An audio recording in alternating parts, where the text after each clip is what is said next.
Hello, nerds. It has been an open sauce. It was far and away the best one. I heard while I was there that they double in size every year, which is insane. It was literally at the place where Bay Area Maker Faire happened. The fact that William has gotten this thing to be the same size as Bay Area Maker Faire in 3 years is insane. But there's a lot of really cool stuff. Before the actual event happened, a bunch of creators were invited to go check out a company called Zipline, which I'd never heard of before. They're a startup that does like drone delivery stuff. So they have a drone that will go around and it has like another little smaller drone inside of it that it lowers down, drops stuff off, and then picks it back up and flies away. And we got to walk around their facility. It's nuts. They do all their manufacturing in-house. It was really cool. I got a lot of really cool footage of their facility. So they do all of this it's not in San Francisco, but like right outside San Francisco. And they have a huge warehouse where they do all of the production, dedicated stations for like every single part of it that they make.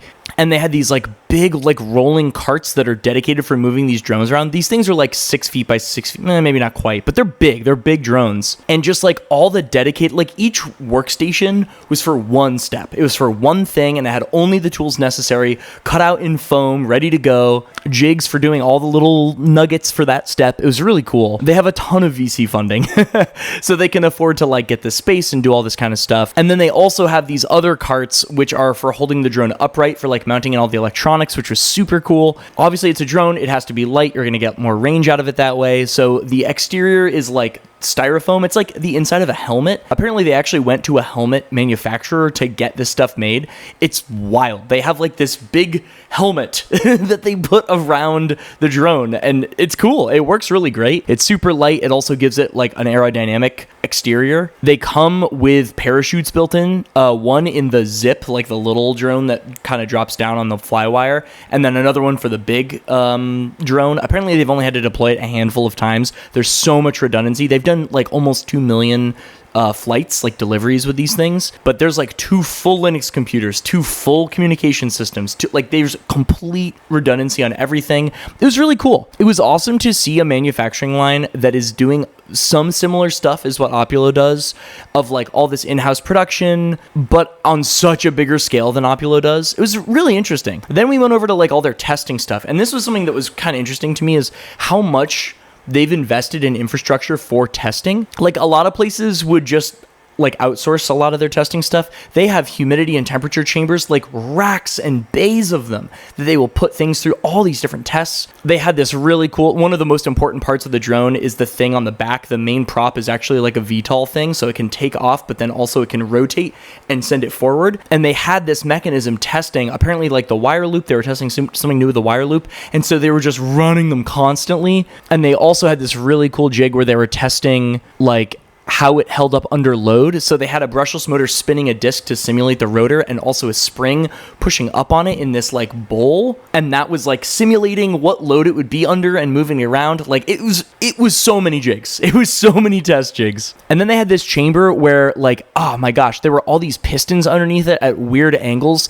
that would like jam really, really fast, and the whole table would shake and like undergo this like crazy vibration, and then they would dump liquid nitrogen into it and it would go down to like negative 50 C. It was crazy. Apparently it's like everything breaks in there eventually. It's just a matter of how long. So they just kind of find out what the weakest link is in a system by doing that and find a way to make it better and then run it again. Crazy how much testing they did. They have all their own EMC, EMI testing stuff in-house, same thing. It's crazy. I kept asking, like, why did you buy all this stuff? And they're like, we just do it so often, it was worth it. So that was really cool. We actually went to their test facility and they like flew a drone over and dropped off 4 like iced teas from the drone, and then it flew away. It was wild. We also got to go check out Adam Savage's cave again this year, which was it's always so incredibly cool to see the guts of that place. He has the actual holy hand grenade of Antioch, like the actual one used in the movie, which is super cool. It's just such a beautiful space. It's so cool. And then we get to the event. The event itself was great. Ivan Miranda brought this 2-wheeled 1-wheel, which was like kind of a skateboard with a little like scooty track on it and everything. And he was trying to get all the firmware tuned on it, and it was funky. And then Ren came over and was like, turn off all the PID stuff. I'll just ride it. And sure enough, he just hopped on and he could ride the thing. It was so cool. And my buddy Cam launched the Compass CNC as well, which is like a handheld CNC router. It's like the Shaper Origin, but instead of using cameras and like this proprietary tape you have to put down, it has 4 mouse sensors. So as you move around, it knows exactly where it is and it can correct for any error and stuff. It's a really cool project. I helped him with the launch video a little bit. And so he launched it at Open Source and it got a ton of good traction. My buddy Andrew, who's one half of OK Design, they did even cooler stuff this year. It was like a whole bunch of hexagonal infinity mirrors, but the mirror on the back could rotate a little bit. So as the infinity would move, it would change how the infinity pattern looked like it was wiggling around. All their hardware is custom. They were using CAN bus to communicate between all the boards, all custom hardware for everything, custom firmware on the CAN transceiver too, apparently, which is nutso, but they were just pumping so much data through it, they had to do something to get a little cheekier with data throughput. This is Andrew talking about it a little bit. Hi, I'm Andrew Kotite from OK Design, and this is our new kinetic sculpture called the Gateway. It's 91 dynamically tilting infinity mirrors. It's made out of 182 motors, over 11,000 LEDs, 1,000 print hours, and too many man hours of assembly. Everything here is custom built, from the acrylic mirrors to semi-custom motors to the circuit boards that are on the back of the device, including the light rings and all the software and firmware that runs the sculpture. This is fully programmable, so you could actually make it sort of do anything you want, and a lot of it's mathematically driven. So a lot of the patterns are driven based on the color to control the orientation of each mirror. How much travel is actually happening with each mirror in order to get this, just gently change the orientation of the infinity? Yeah, there's only a few millimeters of travel on each edge of the mirror, so it's only a few degrees, and that actually gives you a really good effect. If you tilt it too much, you're able to pull the reflections outside of the frame of the tunnel, and so really it's a little bit of travel, and it's really about the fine control of the motion that makes it work well.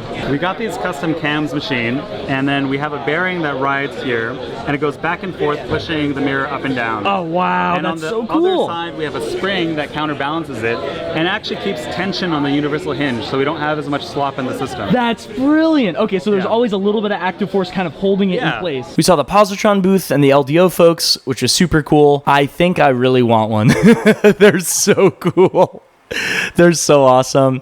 I got to see the Prusa XL. I don't know if I'd seen one working in person before, aside from one at the Hackerspace local here in Pittsburgh. It was cool. It's really cool. It's an awesome machine, and everyone I've talked to about it loves it.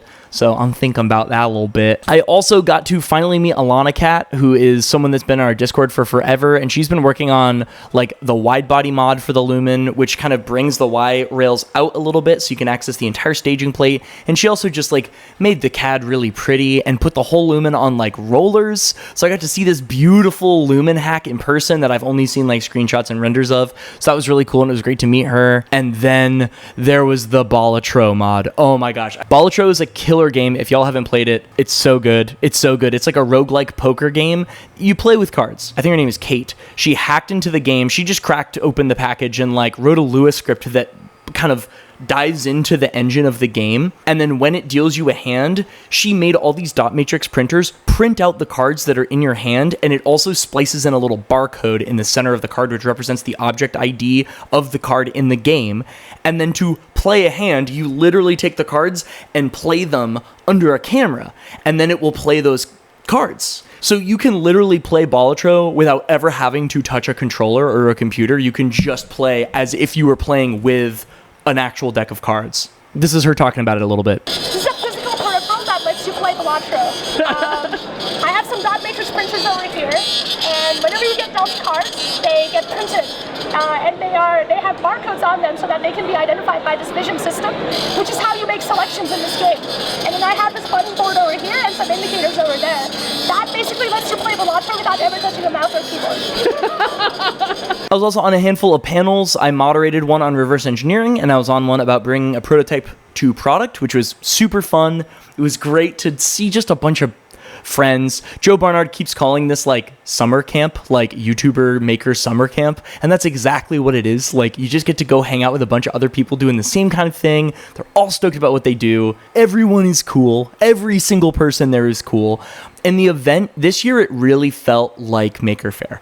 It felt like a bunch of people bringing their project to come show it off, having a blast. It felt like New York City Maker Faire or Bay Area Maker Faire, plus the whole YouTube angle. Like it is the perfect event. It is the perfect event. It's so fun. You should definitely go next year. Tickets are already on sale. Go to opensaucelive.com. Is it opensaucelive.com? OpenSauce. It's just opensauce.com. Go to opensauce.com and buy your tickets for next year, because I do believe they sold out this year, so like you should get them. They also are doing this thing called Sauce Plus, where you can like watch all of the previous like talks and stuff that have been at Open Sauce, along with like they're doing custom original series and stuff on it. It's cool. And that is on sauceplus.com, so check that out too. But yeah, definitely go if you are able. Go check it out. It is the best event of the year. It is the best, and I go to a ton of events every year. It is far and away the best one that you can go to. All right, that's all. I just want to show some stuff about Open Sauce. Sub to the second channel. Check out my main channel. Also link in the description. And yeah, that is it. That is all. Go to Open Sauce.